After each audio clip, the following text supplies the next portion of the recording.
নমস্কাৰ প্ৰিয় দৰ্শক, মই ইন্দ্ৰাণী আপোনালোক আটাইকে পুনৰ এবাৰ মোৰ পাকঘৰত স্বাগতম জনাইছোঁ। আজি মই বনাব লৈছোঁ খাই বহুত বেছি ভাল লগা আৰু শৰীৰৰ কাৰণেও উপকাৰী বাদাম আৰু তিলৰ লাড়ু।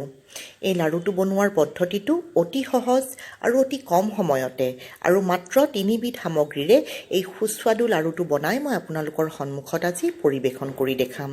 প্ৰিয় দৰ্শক, আপোনালোকে মোৰ লাড়ুৰ ৰেচিপিবোৰ সদায় বহুত বেছি ভাল পাই আহিছে, মোক উৎসাহিত কৰিও আহিছে যাতে মই নতুন নতুন ধৰণৰ লাড়ুৰ ৰেচিপিবোৰ আপোনালোকৰ সন্মুখলৈ সদায় লৈ আহোঁ। গতিকে আজি এই লাড়ুৰ ৰেচিপিটো মই লৈ আহিলোঁ। একো বেছি যোগাৰ নালাগে, ইনষ্টেণ্ট লাড়ু হয়।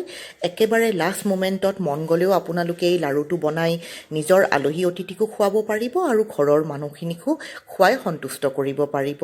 আশা ৰাখিছোঁ ৰেচিপিটো চাই ভাল পাব বুলি। আহক তেনেহ'লে বেছি সময় নষ্ট নকৰি বনোৱা আৰম্ভ কৰোঁ আজিৰ এই লাড়ুটো।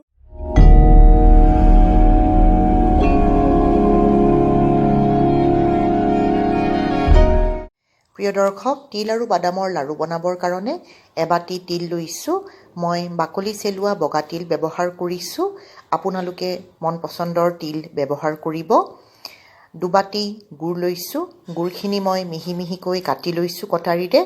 আপোনালোকে মিঠা কম বিচাৰিলে গুড়ৰ পৰিমাণটো অকণমান কম কৰি দিলেও হ'ব।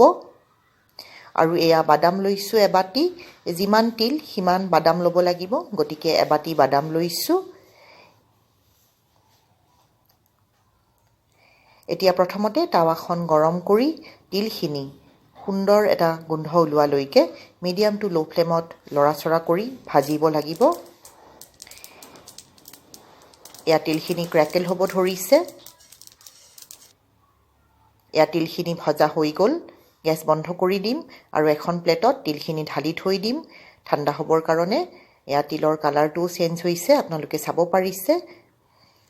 এতিয়া টাৱাখনত বাদামখিনি ভালদৰে ভাজি ল'ব লাগিব। মিডিয়াম টু ল' ফ্লেমত বাদামখিনি মচমচীয়া হোৱালৈকে ওপৰৰ বাকলিটো বাদামখিনি এইদৰে লৰাচৰা কৰি ভাজি থাকিম।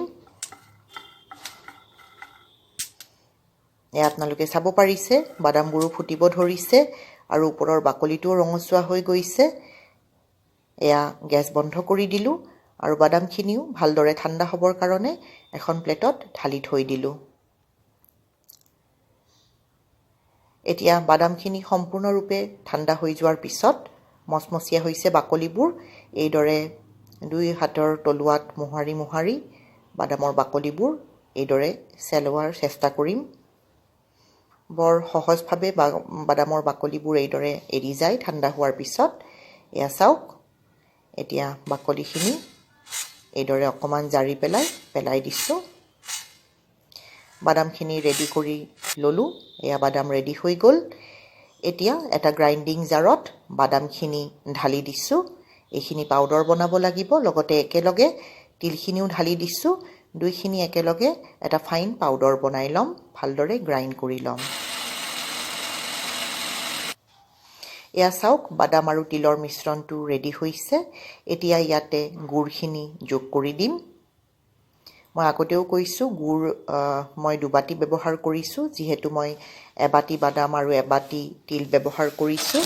আপোনালোকে বিচাৰিলে গুড় অকণমান কমকৈ দিলেও হ'ব, মিঠা যদি সিমান ভাল নাপায়। এয়া গুড়খিনিও ভালদৰে গ্ৰাইণ্ড কৰি ল'লোঁ একেলগে। আৰু এতিয়া মিশ্ৰণটো এখন কাঁহীত ওলাই লৈছোঁ। আৰু এতিয়া মন পচন্দৰ আকাৰত সৰু ডাঙৰ হিচাপত আপোনালোকে যেনেকৈ ভাল পায় লাড়ু বান্ধি দিলে হৈ গ'ল। এয়া চাওক, মই মজলীয়া চাইজৰ লাড়ু বান্ধিছোঁ। খুব সহজ, খুব সুন্দৰভাৱে ঘি তেল একোৰে দৰকাৰ নাই। এয়া হৈ গৈছে লাড়ু। যিমান দেখাত ধুনীয়া হৈছে তাতকৈ বহুত বেছি ইয়াৰ টেষ্টো হৈছে আৰু শৰীৰৰ কাৰণেও বহুত ভাল। এইদৰে তিল আৰু বাদামৰ লাড়ু গুড়ৰ লগত মিক্স কৰি অতি সোনকালে বনাই খাওক। মই আশা ৰাখিছোঁ আজিৰ ভিডিঅ'টো চাই আপোনালোকে ভাল পাব। গতিকে লাইক এটা দিবলৈ নাপাহৰে যেন, আৰু এই ৰেচিপিটো নিজৰ বন্ধুবৰ্গ আৰু পৰিয়ালবৰ্গৰ লগতো শ্বেয়াৰ জাতি কৰিবলৈ একেবাৰেই নাপাহৰে। প্ৰিয় দৰ্শক, যিসকল দৰ্শকে প্ৰথমবাৰৰ বাবে মোৰ এই ভিডিঅ'টো চাইছে, মোৰ চেনেলত আহিছে, আপোনালোকক অনুৰোধ কৰিছোঁ এইদৰে সুন্দৰ ভিডিঅ'বোৰ, সুন্দৰ ৰেচিপিবোৰ সদায় চাই থাকিবৰ কাৰণে মোৰ চেনেলটো যাতে ছাবস্ক্ৰাইব কৰিবলৈ নাপাহৰে। আৰু ওচৰত থকা বেল আইকনটোও দবাই দিব যাতে মই আপলোড কৰাৰ লগে লগে ৰেচিপিবোৰ আপোনালোকে ফটাফট গম পাই যায় আৰু চাব পাৰে। এয়া চাওক লাড়ুকেইটা মই পটাপট বান্ধি পেলালোঁ। অতি সহজভাৱে হৈ যায়, বেছি সময় নালাগে। এয়া হৈ গৈছে। মই লোৱা সামগ্ৰীখিনিৰে 15টা লাড়ু হৈছে। মই মিডিয়াম চাইজৰ ৰাখিছোঁ, বেছি সৰু বা বেছি ডাঙৰ কৰা নাই। আপোনালোকে বিচাৰিলে সৰুও কৰিব পাৰে, লাড়ুৰ সংখ্যাটো বাঢ়ি যাব।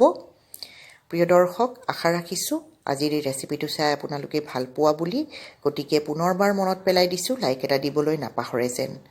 আজি সময় উলিয়াই আপোনালোকে মোৰ এই ৰেচিপিটো চালে বহুত বহুত ধন্যবাদ। পুনৰ লগ পাম অতি সোনকালে আৰু এটা নতুন সুস্বাদু ৰেচিপিৰ সৈতে। ধন্যবাদ।